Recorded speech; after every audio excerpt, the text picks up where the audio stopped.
Bonjour à tous, bienvenue à nouveau sur cette chaîne. C'est un plaisir de vous avoir encore cette semaine. Merci pour tous ceux qui regardent les vidéos, qui partagent, qui mettent des commentaires et tous ceux qui s'abonnent. Merci de continuer de partager tout ça et de continuer l'aventure avec moi. J'espère que à chaque fois vous apprenez quelque chose et que ça vous aide à fortifier votre témoignage en Jésus-Christ. Cette semaine, on va étudier un chapitre assez particulier, encore une fois. On va y avoir qu'un seul chapitre, celui de Moïse 7. Ce qui va être intéressant, c'est de se rendre compte que lui non plus n'a pas d'équivalent dans la Bible, tout comme Moïse 1, on en a parlé dans la toute première vidéo. Donc il a sa propre identité et sa propre raison d'être là. Là, beaucoup de vérités vont être ramenées sur place. La semaine dernière, on a vu que l'évangile de Jésus-Christ venait d'être posé en fondement avec la foi, le repentir, le baptême, le don du Saint-Esprit et continuer perpétuellement jusqu'à la fin. Aujourd'hui, ce qui va se passer, c'est qu'on va voir non pas un récit de ce qui s'est passé, mais on va voir un récit d'une vision. La grande majorité de ce chapitre, c'est une vision que Dieu a donnée à Enoch.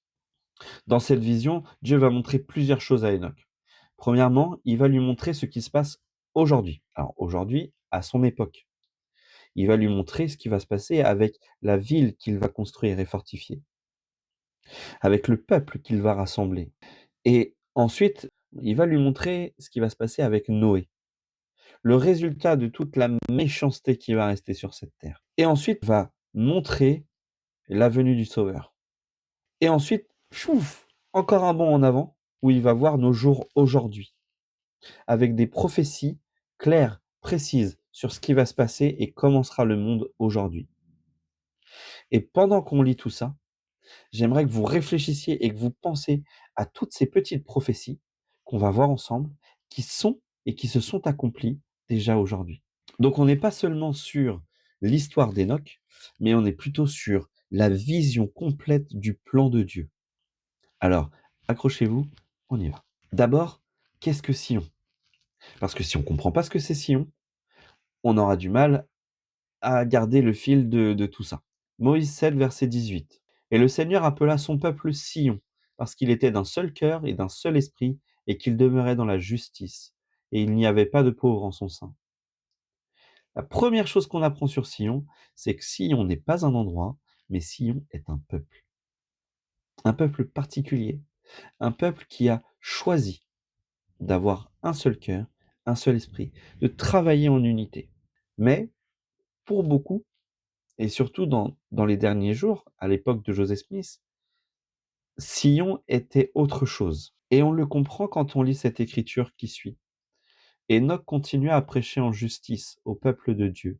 Et il arriva que de son temps, il bâtit une ville qui fut appelée la ville de la sainteté, Sion.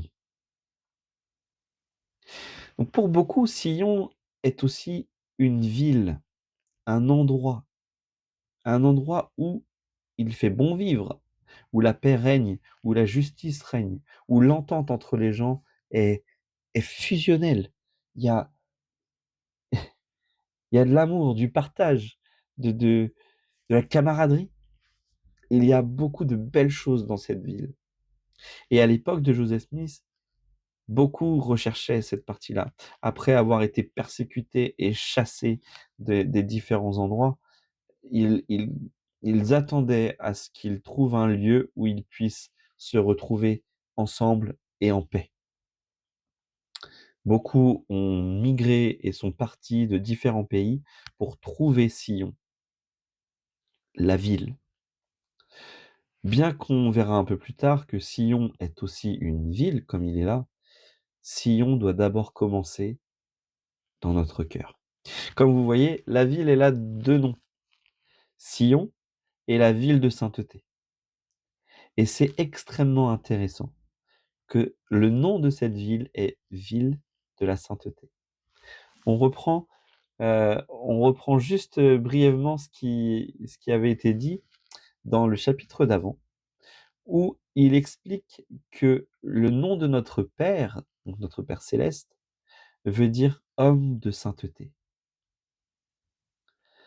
Homme de sainteté est la ville de sainteté. En fait, cette ville, elle est vraiment consacrée à notre Père céleste. C'est la sienne. Cette ville a été fondée sur les commandements et les principes de Dieu, principes de la sainteté. Homme de sainteté, la ville de sainteté. Oh, comme j'aimerais vivre là-bas. Dans une ville comme ça doit être extraordinaire. Ce n'est pas juste une ville bien organisée, c'est une ville qui veut ressembler à Dieu. Et c'est pour ça que Sion, en fait, se distingue du reste du monde, parce que ses habitants ont à cœur de choisir, de choisir de suivre Dieu, de choisir Dieu plutôt que ses désirs personnels et égoïstes. Et ça fait de cette ville un lieu particulier. Alors on connaît aussi l'histoire de Sion, on sait qu'elle était enlevée. Et on lit dans Moïse 7, 21, et il arriva que le Seigneur montra à Enoch tous les habitants de la terre. Et il regarda, et voici, Sion, dans la suite des temps, fut enlevé au ciel. Et le Seigneur dit à Enoch, voilà ma demeure à jamais. Là encore, ce qui se passe là, c'est une vision. Il voit que la ville qu'il va créer va être enlevée au ciel et retourner avec notre Père céleste. Petit rappel, le fait que c'est une vision, si ça avait déjà eu lieu, on ne pourrait pas avoir les récits. Ok, Enoch ne pourrait pas nous envoyer un papier de là où il est pour nous dire, hop, en fait, j'ai écrit ça de ce qui s'est passé. Non, on est bien sur une vision. Et cette ville a été enlevée au ciel. Attention, quand on lit ça, on pourrait penser que ça signifie qu'Enoch a été immédiatement entré dans la gloire de Dieu. Mais le prophète Joseph a expliqué un petit peu ce qui s'est passé pour cette ville. Il se peut que beaucoup aient pensé que la doctrine des êtres enlevés était une doctrine par laquelle les hommes étaient emmenés immédiatement dans la présence de Dieu et dans une plénitude éternelle. Mais c'est là une idée erronée. Le lieu qu'ils habitent est d'un ordre terrestre, un lieu préparé pour les gens qu'ils gardaient en réserve pour les anges chargés d'un ministère auprès de beaucoup de planètes et qui, jusqu'à présent, ne sont pas encore entrés dans une plénitude aussi grande que ceux qui ressuscitent d'entre les morts. Le prophète Joseph Smith explique que ces êtres enlevés ne reçoivent pas tout de suite la plénitude de gloire de quelqu'un qui est ressuscité. Ils sont préservés, conservés pour une œuvre. Leur œuvre n'est pas terminée. Maintenant que Enoch a vu ce qui va se passer avec sa ville, qui va être enlevée, préservée et mise de côté, il continue à voir. Et on passe à cette deuxième partie de la vision où il voit le monde qui reste, les gens qui restent là sur cette terre et toute cette méchanceté qu'il va y avoir.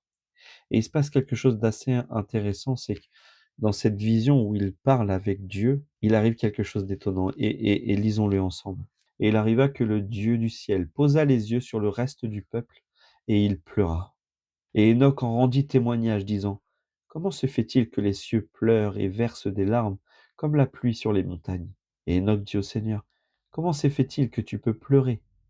Parce que tu es saint et d'éternité à toute éternité. Et s'il était possible à l'homme de compter les particules de la terre, oui, des millions de terres comme celle-ci, ce ne serait même pas le commencement du nombre de tes créations.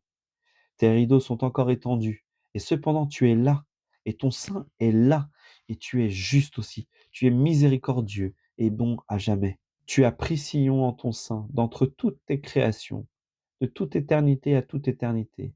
Rien d'autre que la paix, la justice et la vérité n'est la demeure de ton trône. La miséricorde ira devant ta face et n'aura pas de fin. Comment se fait-il que tu peux pleurer? Il ressent des émotions, tout comme nous. Il ressent la joie, il ressent le bonheur, d'une façon sûrement exaltée qu'on ne peut pas comprendre. Mais il ressent aussi la tristesse, ce qui fait qu'il peut vraiment nous comprendre. D'où vient sa tristesse? D'où viennent ses pleurs quand il regarde ce monde? Pour ça, on continue. Le Seigneur a dit à Enoch, regarde ceux-ci qui sont tes frères. Ils sont l'œuvre de mes mains. Je leur ai donné leur connaissance le jour où je les ai créés. Et dans le jardin d'Éden, j'ai donné à l'homme son libre arbitre. J'ai dit à tes frères que je leur ai aussi donné le commandement de s'aimer les uns les autres et de me choisir moi, leur père. Mais voici, ils sont sans affection et ils haïssent même leur propre sang. Dieu a donné simplement deux commandements. Deux commandements qui englobent tout ce qu'on doit faire. S'aimer les uns les autres. Avoir de l'amour et de la compassion pour ceux qui nous entourent. Et aimer Dieu. Le choisir lui. Utiliser ce libre arbitre pour lui montrer qu'il compte plus que tout. Et quand il voit le résultat de l'utilisation du libre arbitre du peuple de cette époque-là, il pleure. Il pleure parce qu'ils ne le choisissent pas. Il pleure parce qu'en n'obéissant pas au commandement, il s'attire sur eux de la souffrance, de la tristesse, de la peine, du malheur, du chagrin. Et je passe beaucoup d'autres émotions négatives qui peuvent affecter quiconque n'obéit pas au commandement de Dieu.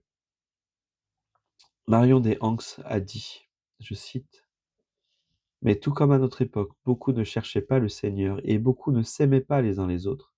Et quand Dieu prévit les souffrances qui suivraient inévitablement ce choix du péché volontaire et rebelle, il pleura. C'est pour cela qu'il ne put s'empêcher. C'est pour cela qu'il ne put s'empêcher de pleurer, dit-il à Enoch. » On a là la confirmation du pourquoi Dieu s'est mis à pleurer. C'est le choix du péché volontaire et rebelle. Dieu ne pleure pas parce qu'il est faible, il pleure parce qu'il nous aime. Et parce qu'il respecte notre libre arbitre au point qu'il n'intervient pas quand on choisit de s'éloigner de lui. Enoch a une réaction assez intéressante parce que du coup, il voit aussi toute cette tristesse, toute cette souffrance. Et au verset 44, il dit quelque chose d'intéressant. Il dit ceci. Et lorsqu'il vit cela, Enoch eut l'âme remplie d'amertume. Il pleura ses frères et dit aux cieux, je refuse d'être consolé. Mais le Seigneur dit à Enoch, élève ton cœur et réjouis-toi et regarde. Enoch est aussi rempli de toute cette compassion envers tous ces gens, ces frères qui souffrent, qui commettent des abominations, qui s'éloignent tellement de Dieu qu'ils deviennent un peuple charnel, diabolique, corrompu. Et sa demande de ne pas être consolé montre à quel point à quel point cette compassion envers eux est grande de la part d'Enoch. Mais Dieu comprend Enoch. Et Dieu ne veut pas qu'il souffre de ces sentiments-là. Alors malgré tout ce qui se passe, malgré toutes ces abominations, ces choses, ces meurtres, ces trahisons, malgré tout ça, le Seigneur lui dit, regarde, ce n'est pas tout. Et on passe du coup à la suite de la vision, à ce qui va rapporter en fait de la joie et du bonheur. Là, Enoch commence à voir la venue du Fils de l'homme. Moïse 7, verset 47. Et voici, Enoch vit le jour de la venue du Fils de l'homme dans la chair. Et son âme se réjouit, disant, le juste est élevé, et l'agneau est tué dès la fondation du monde. Et par la foi, je suis dans le sein du Père, et voici, Sion est avec moi. Il voit la venue du Fils de l'homme. Il voit l'expiation, la résurrection, l'espoir qui arrive. Pour toute personne qui souhaite se repentir, l'espoir est là.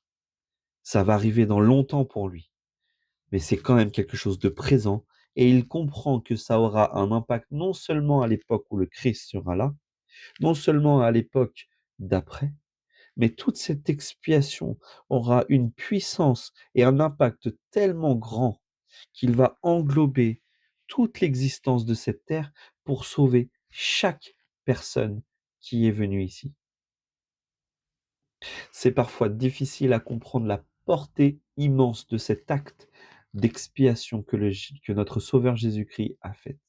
Mais c'est tellement grand qu'il y a de quoi se réjouir de l'accomplissement de cet acte d'amour envers nous. Réjouissons-nous que le Christ soit venu. Réjouissons-nous qu'il a supporté toutes les épreuves qu'il a supportées. C'est une façon que Dieu a de montrer à Enoch que quand on échoue, quand on met un genou à terre, Dieu prépare toujours un chemin pour revenir. Peu importe à quel niveau nous sommes tombés, peu importe où on en est dans notre vie, le Seigneur a toujours un moyen de nous permettre de revenir. Ce moyen, il nous l'offre. C'est l'expiation de Jésus-Christ. À nous de nous en emparer et de l'utiliser dans notre vie. En fait, le Seigneur aurait pu arrêter sa vision ici, parce qu'il aurait, il aurait montré en fait que cet acte est l'acte ultime, l'apothéose, le point culminant de toute l'œuvre, ce qui est vrai. Mais cependant, il voulait absolument qu'Enoch comprenne ce qui allait se passer après, de nos jours à nous, et comprendre le rôle que Enoch et sa ville vont avoir dans ces derniers jours. On prend le verset 62 ensemble. Je ferai descendre la justice des cieux, et je ferai monter la vérité de la terre, pour rendre témoignage de mon Fils unique, de sa résurrection d'entre les morts, oui, et aussi de la résurrection de tous les hommes, et je ferai en sorte que la justice et la vérité balaient la terre comme un flot, pour rassembler mes élus des quatre coins de la terre, vers un lieu que je préparerai, une ville sainte, afin que mon peuple puisse se ceindre les reins et attendre le temps de ma venue. Car il sera mon tabernacle et sera appelé Sion, une nouvelle Jérusalem. Là, on a deux choses, la vérité et la justice. Et la justice qui vient du ciel et la vérité qui vient de la terre. De nos jours, cette vérité venant de la terre, c'est le livre de Mormon qui apparaît, qui émerge de la terre pour venir à nous, se déverser dans le monde et témoigner d'une chose, que Jésus est le Christ. Et la justice venant du ciel, regardez ce qui s'est passé avec Joseph Smith. La vision qu'il a eue, ces deux êtres de gloire descendre peu à peu sur lui. Cette lumière brillante, cette justice revenue pour bénir les hommes, pour que ça se déferle sur le monde. Regardez à quel point ces prophéties ont été accomplies de nos jours. Rappelez-vous ce qui s'est passé avec Joseph Smith également, c'est qu'il a eu la visite de pas mal de monde aussi, venant du ciel. Que ce soit Moroni, que ce soit Moïse, Élie, Jean-Baptiste, Pierre, Jacques et Jean. Tout cela pour venir et ramener les clés, les alliances, les ordonnances à Joseph Smith, pour qu'on puisse aujourd'hui être dans ce qu'on appelle la plénitude des temps. Et une fois que cette partie de la vision, elle est mise en place et mise en avant pour Enoch, Dieu va lui montrer ce que lui va faire. Et le Seigneur dit à Enoch, alors, tu les y rencontreras, toi et toute ta ville, et nous les recevrons dans notre sein. Et ils nous verront, et nous nous jetterons à leur cou, et ils se jetteront à notre cou, et nous nous embrasserons les uns les autres. Dieu prépare de réunir ces deux sillons ensemble. Cette ville qui va revenir de là où elle a été enlevée, pour nous retrouver à nouveau, nous. Quel moment de joie, d'amour est décrit dans ce verset. Et il y a de quoi se réjouir en étant Hénoch, de se rendre compte qu'il va avoir un rôle à jouer après et qu'il va retrouver tous ces gens qui sont aussi d'un seul cœur et d'un seul esprit. Avec eux, qui sont aussi d'un seul cœur et d'un seul esprit, ensemble ne font qu'un.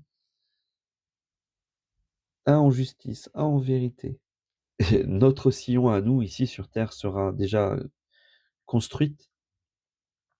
Alors on parle de la ville, mais avant de parler de la ville, il faut qu'on parle de notre cœur. On ne peut pas construire une ville Sion sans que le peuple ne soit pas Sion. Avant de penser à la ville, pensons au peuple, à vous, à moi, à nous. Et la question n'est pas comment aller à Sion.